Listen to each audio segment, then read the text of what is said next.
ধরুন, ইতিহাসে জায়গা করে নেওয়ার জন্য কেউ একজন নিজের জীবনের সেরা কাজগুলো করে গেলেন। আচ্ছা। তার অসাধারণ প্রজ্ঞা আর দর্শনের জন্য চারপাশের মানুষের কাছে তিনি একটা একেবারে কিংবদন্তিতে পরিণত হলেন। হ্যাঁ, এমনটা তো হামেশাই দেখা যায়। ঠিক, কিন্তু শত শত বছর পর দেখা গেল ইতিহাসে কেবল তার নামটাই টিকে আছে। আর কাজগুলো? কাজগুলোর আর কোনো হদিশ নেই। তার লেখা একটি শব্দ কোথাও খুঁজে পাওয়া যাচ্ছে না, যেন কোনো এক জাদু বলে তার সব সৃষ্টি হাওয়ায় মিলিয়ে গেছে। ও আচ্ছা, মানে স্রেফ নামটা ছাড়া আর কিচ্ছু নেই। একদম তাই। আমাদের আজকের এই গভীর অনুসন্ধানে আমরা ঠিক এমনই কিছু রহস্যময় মানুষের গল্পে ডুব দেব। দারুণ একটা বিষয় হতে যাচ্ছে আজকের আলোচনাটা। হ্যাঁ, আমাদের আজকের উৎস উপাদানগুলো কেবল কিছু পুরনো কবিতার সংকলন নয়, বরং এটা হলো হাজার বছর আগের বাংলা সাহিত্যের প্রাচীনতম নিদর্শন। চর্যাপদ। চর্যাপদ, যাকে আমরা অনেক সময় কেবল সাহিত্যের চশমা দিয়ে দেখি। ঠিক ঠিক আমাকে আজকের মিশন হলো এই প্রাচীন পদগুলোর পেছনে থাকা সেই সব মানুষদের পরিচয় উদ্ঘাটন করা, যারা সমাজে মহাসিদ্ধ নামে পরিচিত ছিলেন। এবং ইতিহাস কিভাবে এই পদগুলোকে চরম প্রতিকূলতার মাঝেও টিকিয়ে রেখেছে সেই মেকানিজমটা বোঝা। আর হ্যাঁ, হাজার বছর আগের এমন কিছু জীবনমুখী প্রবাদের গভীরেও আমরা যাব, যা শুনলে মনে হবে কথাগুলো ঠিক আজকের আধুনিক জীবনের জন্যই লেখা। চর্যাপদের এই ব্যাপারটা সত্যি খুব আকর্ষণীয়, কারণ এটি মূলত হাজার বছর আগের সমাজ কাঠামো, তৎকালীন মানুষদের মনস্তত্ত্ব।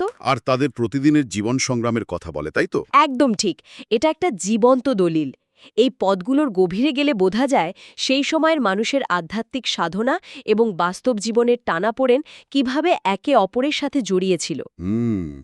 উৎস ঘাটতে গিয়ে এই রচয়িতাদের সম্পর্কে একটা খুব কৌতূহল উদ্দীপক ব্যাপার আমার চোখে পড়ল। হ্যাঁ। এই পদকর্তাদের বলা হচ্ছে মহাসিদ্ধ। হ্যাঁ। আর তাদের প্রত্যেকের নামের শেষে একটা পা যুক্ত করা হতো।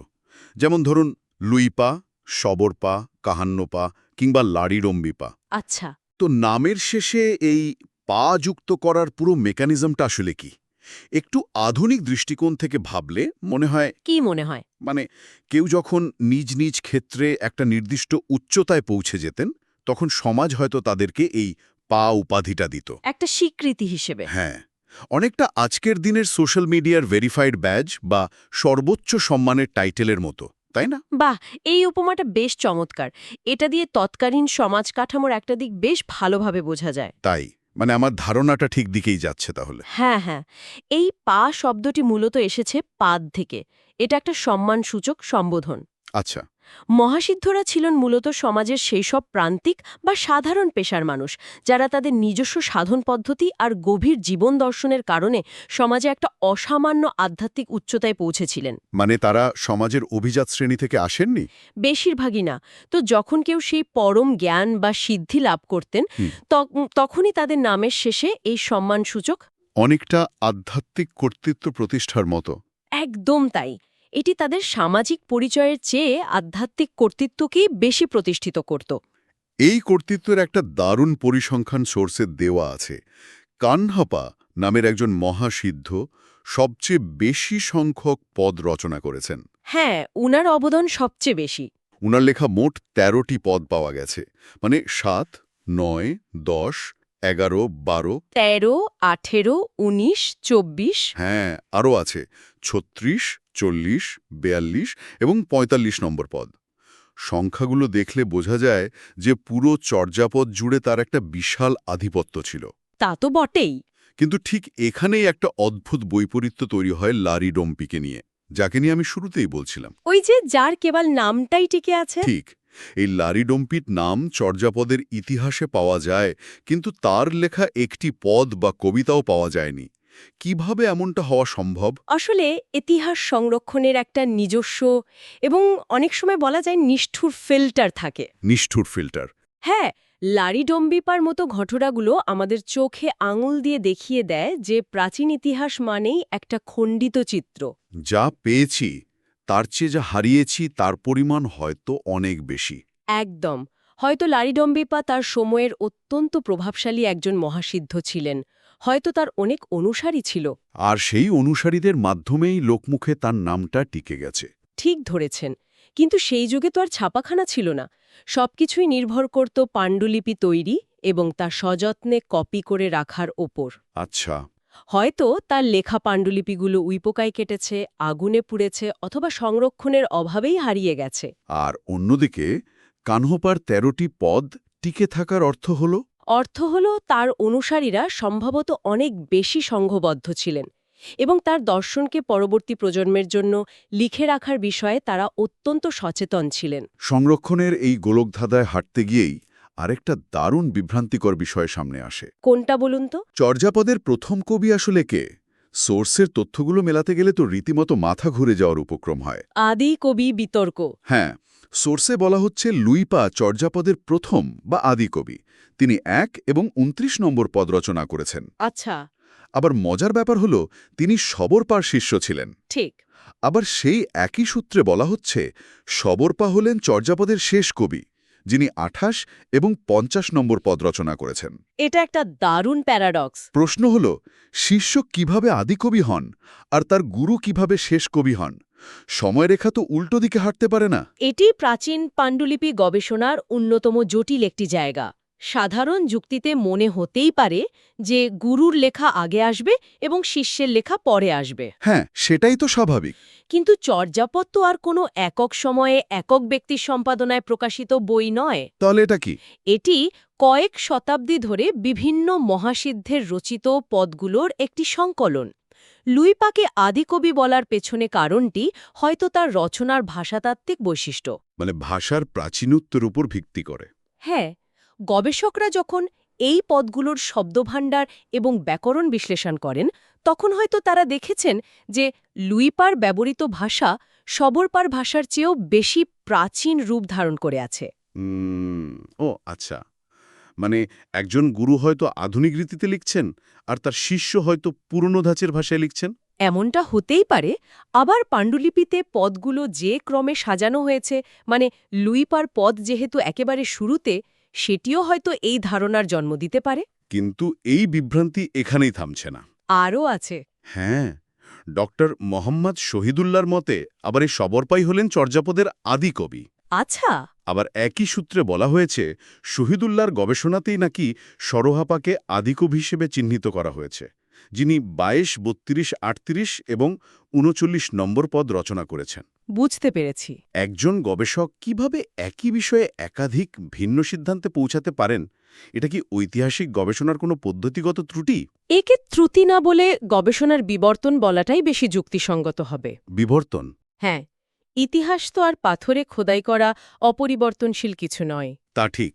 যখন কোনো গবেষক প্রাচীন ভাষা নিয়ে কাজ করেন, তখন নতুন কোনো পাণ্ডুলিপি বা নতুন কোনো ভাষাতাত্ত্বিক সূত্র আবিষ্কৃত হওয়ার সাথে সাথে পুরো ধারণাই বদলে যেতে পারে। মানে নতুন প্রমাণের ভিত্তিতে পুরনো ধারণা বাদ দেওয়া। একদম। ডক্টর মোহাম্মদ শহীদুল্লাহ তার জীবনের দীর্ঘ সময় এই চর্যাপদ নিয়ে গবেষণা করেছেন। হয়তো কোনো এক পর্যায়ে ভাষাতাত্ত্বিক কাঠামোর তুলনামূলক আলোচনা থেকে তার মনে হয়েছে শবরপা আদিকবি। পরবর্তীতে হয়তো আরও গভীর কোনো শব্দতাত্ত্বিক প্রমাণ বা বৌদ্ধ সহজিয়ান দর্শনের ইতিহাস বিশ্লেষণ করে তিনি দেখেছেন যে সরোহাপার রচনার সময়কাল আরও পেছনের। বিজ্ঞানের মতো ইতিহাস গবেষণায় তাহলে প্রতিনিয়ত নতুন প্রমাণের ভিত্তিতে পুরনো হাইপোথিসিস বাতিল করে নতুন সিদ্ধান্তে আসতে হয়। ঠিক তাই। এই দীর্ঘ সময় এবং বিবর্তনের ধারায় আরেকটা বিষয় খুব উজ্জ্বল হয়ে ওঠে, সেটা হলো রচয়িতাদের আত্মপরিচয়। আত্মপরিচয়? আপনি কি ভুসুকুপার কথা বলছেন? হ্যাঁ হ্যাঁ, ভুসুকুপা মোট ৮টি পদ রচনা করেছেন।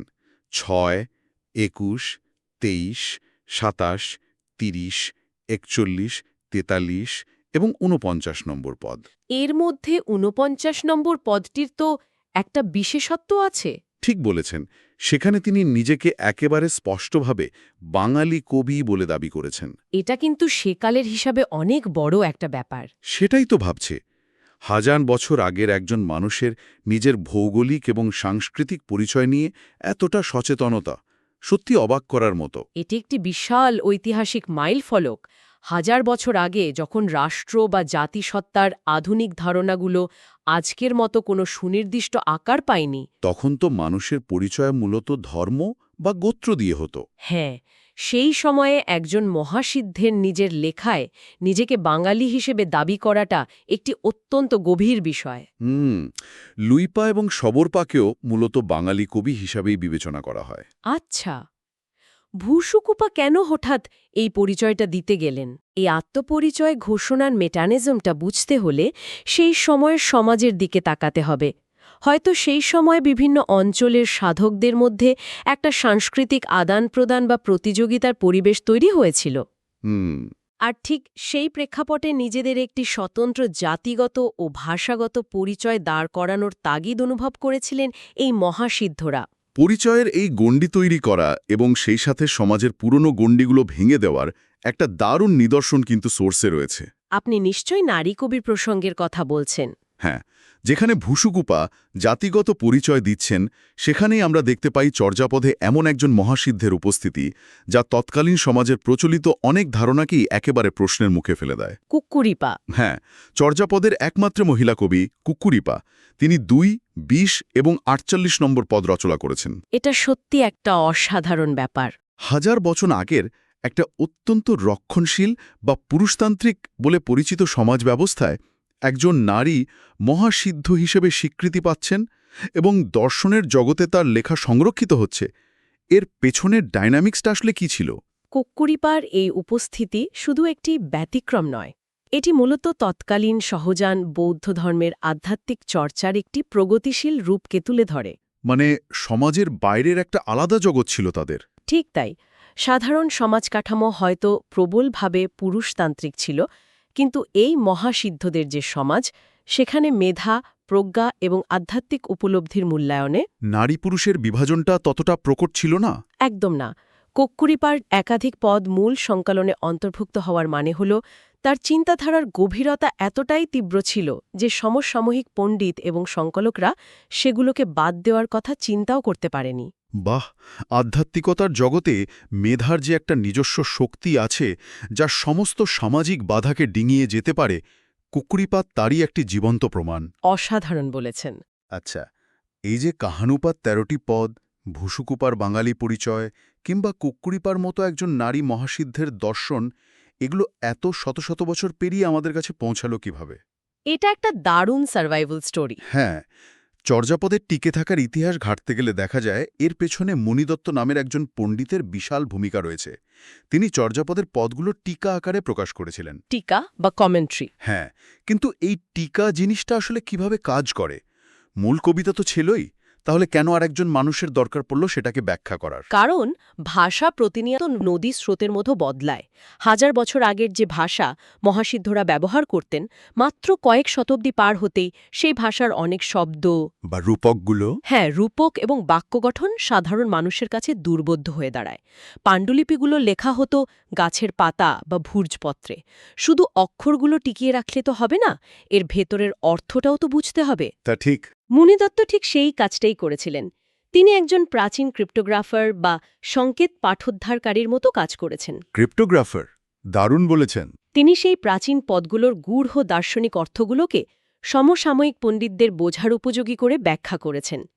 টিকা না থাকলে আজ হয়তো চর্যাপদের শব্দগুলো আমরা পড়তে পারতাম, কিন্তু এর পেছনের গভীর দর্শনটা চিরকাল অধরাই থেকে যেত। কিন্তু মুনিদত্তের এই টিকা লেখার কাজের মধ্যে একটা বিশাল রহস্য লুকিয়ে আছে। ওই ১১ নম্বর পদের রহস্য। হ্যাঁ, সোর্স থেকে জানা যাচ্ছে তিনি চর্যাপদের সবগুলো পদের টিকা লিখলেও কেবল ১১ নম্বর পদেরটির কোনো টিকা তিনি দেননি। এটা কিভাবে সম্ভব? এটা আসলেই একটা বড় প্রশ্ন। একজন মানুষ পুরো একটা পাণ্ডুলিপি ব্যাখ্যা করে ফেললেন আর শুধু মাঝখান থেকে একটা পদের বেলা এসে থেমে গেলেন। এই ১১ নম্বর পদে এমন কি ছিল? এটা কি ইচ্ছাকৃত কোনো সেন্সরশিপ নাকি অন্য কিছু? এই রহস্যটির কোনো নিশ্চিত সমাধান এখনও পাওয়া যায়নি। তবে এর পেছনে মূলত দুটি ভিন্ন মেকানিজম কাজ করতে পারে। কি কি? প্রথমত ভৌত কারণ। যেহেতু এগুলো তালপাতায় লেখা হতো, হয়তো মুনিদত্ত যে পাণ্ডুলিপিটি ব্যবহার করছিলেন সেটির ১১ নম্বর পাতাটি পোকায় কেটেছিল।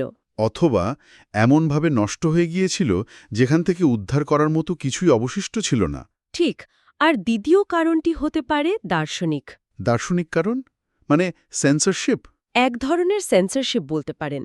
সহজ্ঞান দর্শনের এমন কিছু গূঢ় বা গুপ্ত সাধনার কথা হয়তো ওই ১১ নম্বর পদে ছিল, যা মুনিদত্ত মনে করেছিলেন সাধারণ মানুষের সামনে উন্মুক্ত করাটা বিপজ্জনক বা অনুচিত হবে। ও আচ্ছা। তাই তিনি সচেতনভাবেই সেটির ব্যাখ্যা করা থেকে বিরত থেকেছেন। প্রাচীন জ্ঞান সংরক্ষণের ক্ষেত্রে এই ধরনের দার্শনিক গোপনীয়তা খুব একটা বিরল বিষয় নয়। তবে চর্যাপদ টিকে থাকার গল্পটা শুধু মুনিদত্তের টিকার মধ্যেই সীমাবদ্ধ নেই। এর সংরক্ষণের পেছনে একটা আন্তর্জাতিক মেকানিজমও কাজ করেছে। তিব্বতী অনুবাদের কথা বলছেন। হ্যাঁ, সোর্সে উল্লেখ আছে কীর্তিচন্দ্র নামের এক পণ্ডিত চর্যাপদকে তিব্বতী ভাষার অনুবাদ করেছিলেন। পরবর্তীতে ১৯৩৮ সালে প্রবোধচন্দ্র বাগচি সেই তিব্বতী অনুবাদটি প্রকাশ করেন। আমার প্রশ্ন হল, বাংলা ভাষার একটি প্রাচীন পাণ্ডুলিপি বাঁচিয়ে রাখার ক্ষেত্রে তিব্বতী অনুবাদের ভূমিকা কেন এতটা জরুরি হয়ে উঠল? এটি এশিয়ার প্রাচীন জ্ঞান বিনিময়ের ইতিহাসের একটি চমৎকার দিক। প্রাচীন যুগে ভারতীয় উপমহাদেশে, বিশেষ করে বাংলা ও বিহার অঞ্চলে, যখন বড় বড় বৌদ্ধ বিহার বা বিশ্ববিদ্যালয়গুলো ধ্বংসের মুখে পড়ল, তখন কি হলো? তখন এখানকার অনেক পণ্ডিত তাদের মূল্যবান পাণ্ডুলিপিগুলো নিয়ে দুর্গম পাহাড় পেরিয়ে তিব্বতে আশ্রয় নিয়েছিলেন। সেখানে গিয়ে তারা সেই গ্রন্থগুলোকে তিব্বতী ভাষায় অনুবাদ করে সংরক্ষণ করেন। আর মূল বাংলা পাণ্ডুলিপিগুলো? কালক্রমে মূল বাংলা পাণ্ডুলিপিগুলোর অনেক অংশই এই অঞ্চলে হারিয়ে যায় বা নষ্ট হয়ে যায়, কিন্তু তিব্বতের মঠগুলোতে সেই অনুবাদগুলো সযত্নে রক্ষিত ছিল। আচ্ছা। এই অনুবাদগুলো উদ্ধার করলেন, তখন দেখা গেল মূল চর্যাপদের যে পাতাগুলো নষ্ট হয়ে গিয়েছিল, তিব্বতী সংস্করণ থেকে সেই শূন্যস্থানগুলো অনায়াসেই পূরণ করা যাচ্ছে। মানে অন্য একটি ভাষার মাধ্যমেই বাংলা সাহিত্যের প্রাচীনতম নিদর্শন একটা পূর্ণাঙ্গ রূপ পেল। এক ভাষার সম্পদ অন্য ভাষার আশ্রয়ে টিকে থাকার এই চক্রটা সত্যি অভাবনীয়। একদম। তবে চর্যাপদ শুধু যে পুঁথির পাতায় বা অনুবাদে টিকে আছে তা নয়, এর ভেতরের যে দর্শন তা আমাদের দৈনন্দিন জীবনের প্রবাদের মাঝে এখনও বেঁচে আছে। প্রবাদগুলো তো দারুণ। হ্যাঁ, এই উৎস উপাদানগুলোতে ৬টি প্রবাদের উল্লেখ রয়েছে, যেগুলো থিম শুনলে অবাক হতে হয় যে হাজার বছর আগের মানুষের মনস্তত্ত্ব আর আজকের মানুষের মনস্তত্ত্বের মধ্যে কতটা মিল। হ্যাঁ, মানুষের বেসিক ইমোশন তো আর বদলায় না। ঠিক। ধরুন প্রথম প্রবাদটার দিকেই নজর দেওয়া যাক। ৬ নম্বর পদে ভুসুকুপা লিখেছেন, আপনা মাংসে হরিণা বৈরী, যার আক্ষরিক অর্থ হল হরিণের নিজের মাংসই তার শত্রু। এটি মানব চরিত্রের একটা নির্মম বাস্তবতার দারুণ রূপক। কিভাবে? দেখুন, হরিণ নিজে কিন্তু কারো ক্ষতি করে না। সে একটি নিরীহ প্রাণী। তার একমাত্র অপরাধ হল তার মাংস অত্যন্ত সুস্বাদু, আর সেই কারণেই শিকারীরা তাকে প্রতিনিয়ত তাড়া করে। আচ্ছা। ভুসুকুপা এখানে বোঝাতে চেয়েছেন যে অনেক সময় মানুষের নিজস্ব গুণাবলী, তার মেধা বা তার সততাই তার জন্য বিপদের কারণ হয়ে দাঁড়ায়। মানে কর্মক্ষেত্রে বা সমাজে যে ব্যক্তি বেশি দক্ষ, অনেক সময় দেখা যায় তাকেই সবচেয়ে বেশি শোষণের শিকার হতে হয়। হ্যাঁ, অথবা অন্যদের ঈর্ষার মুখে পড়তে হয়। গুণের কারণেই বিপদে পড়ার এই মেকানিজম হাজার বছর আগেও যেমন ছিল, আজও ঠিক তেমনই আছে। একদম মিলে যায়। এরপর ৩২ নম্বর পদে সরহপার একটি প্রবাদ আছে, হাতেরে কঙ্কান মালোট দাপন। মানে হাতের কাকন দেখার জন্য দর্পণের বা আয়নার প্রয়োজন হয় না। আমরা আধুনিক জীবনে প্রায়শই যখন কোনো খুব স্পষ্ট প্রমাণ চোখের সামনে উপস্থিত থাকে, তখন বলি না যে যা দেখতেই পাচ্ছি তার জন্য আবার প্রমাণের কি দরকার। হ্যাঁ হ্যাঁ, এই প্রবাদটি তো ঠিক সেই একই দর্শনের কথা বলছে। সরহাপা এখানে মূলত পরোক্ষ এবং প্রত্যক্ষ জ্ঞানের মধ্যকার পার্থক্যটা বুঝিয়েছেন। আধ্যাত্মিক সাধনায় বা বাস্তব জীবনে যে সত্যটি একদম নিজের অস্তিত্বের সাথে মিশে আছে, যা সরাসরি অনুভব করা যাচ্ছে, তা প্রমাণ করার জন্য বাইরের কোনো মাধ্যম বা গ্রন্থের প্রয়োজন নেই। ঠিক তাই। হাতের চুরি তো মানুষ সরাসরি নিজের চোখেই দেখতে পায়, তার জন্য আয়না খোঁজার কোনো যুক্তি নেই। এটি মানুষের নিজস্ব উপলব্ধির ওপর চরম আত্মবিশ্বাসের একটি বহিঃপ্রকাশ। এবার আসা যাক ৩৩ নম্বর পদে, যেখানে ঢেনঢনপার একটি প্রবাদ রয়েছে, হাঁড়িতে ভাত নাহি নীতি আবেশী। এর মানে হল হাঁড়িতে ভাত নেই, অথচ প্রতিদিন প্রেমিকরা বা অতিথিরা এসে ভিড় করে। বাইরের মানুষের প্রত্যাশা আর নিজের ভেতরের শূন্যতার কি এক অদ্ভুত কন্ট্রাস্ট এখানে তুলে ধরা হয়েছে, তাই না? ঢেনঢনপার এই প্রবাদটি সামাজিক চাপ এবং ব্যক্তিগত সংকটের একটি গভীর মনস্তাত্ত্বিক বিশ্লেষণ। হাঁড়িতে ভাত না থাকাটা হল চরম দারিদ্র্য বা ভেতরের নিঃস্বতার প্রতীক। আর প্রতিদিন অতিথিদের ভিড় করাটা? সেটা হল সমাজের মানুষের নিরন্তর প্রত্যাশা। অনেক মানুষ ভেতরে ভেতরে সম্পূর্ণ রিক্ত হয়ে থাকলেও সমাজ প্রতিনিয়ত তাদের কাছে কিছু না কিছু দাবি করতেই থাকে। মানুষ বাধ্য হয়ে একটা বাহ্যিক আবরণ বা আড়ম্বর বজায় রাখে যেখানে তার নিজের কোনো অস্তিত্বই নেই। একদম তাই। সামাজিক প্রত্যাশা পূরণের এই যে অন্তহীন চাপ, তা হাজার বছর পার হলেও মানুষের জীবন থেকে একটুও কমেনি। একই পদে মানে ওই ৩৩ নম্বর পদেই ঢেণ্ঢনপার আরেকটি অসাধারণ প্রবাদ আছে। দুহিল দুদুকি বেন্টে সামায়, দহন করা দুধ কি আর বাটে প্রবেশ করানো যায়? মানে একবার গাভী থেকে দুধ বের করে নেওয়ার পর তা আর কোনোভাবেই ফিরিয়ে দেওয়া সম্ভব নয়। এটি এন্ট্রপি বা সময়ের অপরিবর্তনীয়তার খুব সুন্দর একটি জাগতিক উদাহরণ। এই মহাবিশ্বে কিছু কাজ আছে যা কেবল একদিকেই যায়, সেগুলোকে আর উল্টানো যায় না। যেমন মুখ থেকে ফসকে যাওয়া কথা। হ্যাঁ, মানুষের মুখ থেকে ফসকে যাওয়া কথা বা রাগের মাথায় করে ফেলা কোনো কাজ ঠিক ওই দহন করা দুধের মতোই। একবার ঘটে যাওয়ার পর অনুশোচনা করে অতীতকে বদলে দেওয়ার কোনো মেকানিজম নেই। তাই কাজ করার আগেই পরিণাম সম্পর্কে সচেতন হওয়ার যে চিরন্তন পাঠ, সেটি এখানে দেওয়া হয়েছে। একেবারে। এরপর ৩৯ নম্বর পদে সরহাপা বলেছেন, বড় শুন গোহালি কি মদ দুষ্টু বলন্দে, অর্থাৎ দুষ্ট গরুর চেয়ে শূন্য গোয়াল ভালো। এটা তো এখনও ভীষণ জনপ্রিয় একটা প্রবাদ। হ্যাঁ, এই প্রবাদটি তো আজও গ্রাম থেকে শুরু করে কর্পোরেট অফিস পর্যন্ত সব জায়গায় ব্যবহার করা যায়। ক্ষতিকর কোনো পরিমণ্ডলে বা টক্সিক পরিবেশে থাকার চেয়ে একা থাকাটাই যে বেশি স্বস্তির, এটা বুঝতে হাজার বছর আগেও মানুষের খুব একটা সমস্যা হয়নি। ক্ষতিকর সাহচর্য কিভাবে একজন মানুষের মানসিক শান্তি ধ্বংস করে দেয়, সরহাপা সেটি খুব স্পষ্টভাবে বুঝতে পেরেছিলেন।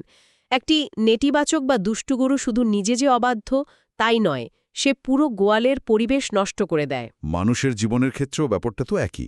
হ্যাঁ, যারা কেবল নেতিবাচকতা ছড়ায় তাদের সাথে সম্পর্ক রাখার চেয়ে নিজের একাকিত্বের শূন্যতাকে বরণ করে নেওয়া অনেক বেশি নিরাপদ। একা থাকলে অন্তত নিজের ভেতরের শান্তিটা বজায় থাকে। আর শেষ প্রবাদটি হল ৪৪ নম্বর পদে কঙ্কনপাড়ার লেখা, আন চাহন্তে আন বিণ্ঠা, যার মানে হল অন্য চাহিতে অন্য বিনষ্ট। একসাথে অনেক কিছু পেতে গিয়ে বা একটার দিকে নজর দিতে গিয়ে অন্যটি হারিয়ে ফেলা। বর্তমান সময়ের মাল্টিটাস্কিং বা বিক্ষিপ্ত মনোযোগের যুগে কঙ্কনপাড় এই প্রবাদটি এক অমোঘ সতর্কবাণী বলা যায়। মানুষের আকাঙ্ক্ষার কোনো শেষ নেই, তা তো বটেই। কিন্তু একই সাথে একাধিক লক্ষ্যের দিকে দৌড়াতে গেলে অথবা নিজের কাছে যা আছে তার চেয়ে আরও বড় কিছুর লোভে পড়লে শেষ পর্যন্ত হাতের কাছের অমূল্য জিনিসটিও যে ফসকে যায়, এই সত্যটি এখানে অত্যন্ত সহজ ভাষায় তুলে ধরা হয়েছে। পুরো সোর্স মেটেরিয়ালটা ঘেটে দেখলে একটা বিষয় খুব পরিষ্কার হয়। হাজার বছর আগের সেই মহাসিদ্ধদের চিন্তাভাবনা আর আজকের যুগের মানুষের জীবনের মৌলিক সংকটগুলোর মধ্যে ব্যবধান খুব সামান্যই। একদম। আমরা চর্যাপদের সেই রহস্যময় পদকর্তাদের কথা জানলাম, আদিকবি কে তা নিয়ে ইতিহাস কিভাবে তার সিদ্ধান্ত বদলায় সেই মেকানিজম বুঝলাম। কুকুরিপার মতো নারীর উপস্থিতি কিভাবে সামাজিক গণ্ডি ভেঙে দিয়েছিল তাও আমরা দেখেছি। হ্যাঁ, এবং মুনিদত্ত ও কীর্তিচন্দ্রের মাধ্যমে প্রাচীন একটি ভাষা টিকে থাকার রোমাঞ্চকর পথ পরিক্রমাও বুঝতে পারলাম। চর্যাপদের সবচেয়ে বড় শিক্ষা হল সময়ের আবর্তনে সভ্যতার বহিরাবরণ বদলালেও মানুষের ভেতরের দ্বন্দ্বগুলো একই থাকে। এই মহাসিদ্ধরা আসলে কোনো প্রাচীন মিথ ছিলেন না, তারা ছিলেন অত্যন্ত আধুনিক চিন্তার কিছু মানুষ যারা সমাজের প্রচলিত কাঠামোকে প্রশ্ন করতে জানতেন। দারুণ বলেছেন। তো বিদায় নেওয়ার আগে একটা বিষয়ের উপর একটু অন্যভাবে ভাবার অনুরোধ করতে চাই সবাইকে। আচ্ছা। আমরা কুকুরিপার টিকে থাকা পদগুলো নিয়ে মুগ্ধ হই, তিব্বতী অনুবাদের মাধ্যমে হারানো পাতাগুলো ফিরে পাওয়ার প্রশংসা করি, কিন্তু একবার লারিডম্বিপার কথা ভাবুন তো, যার কেবল নামটাই টিকে আছে, কোনো সৃষ্টি নয়। হ্যাঁ, খুব আক্ষেপের বিষয়। অথবা মুনিদত্তের সেই রহস্যময় ১১ নম্বর পদের কথা ভাবুন, যার কোনো ব্যাখ্যা তিনি ইচ্ছা করে বা অনিচ্ছায় দেননি।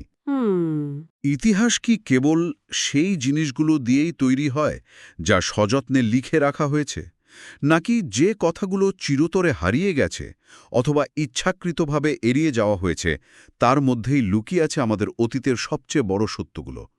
ভাববেন। দেখা হবে পরবর্তী গভীর অনুসন্ধানে।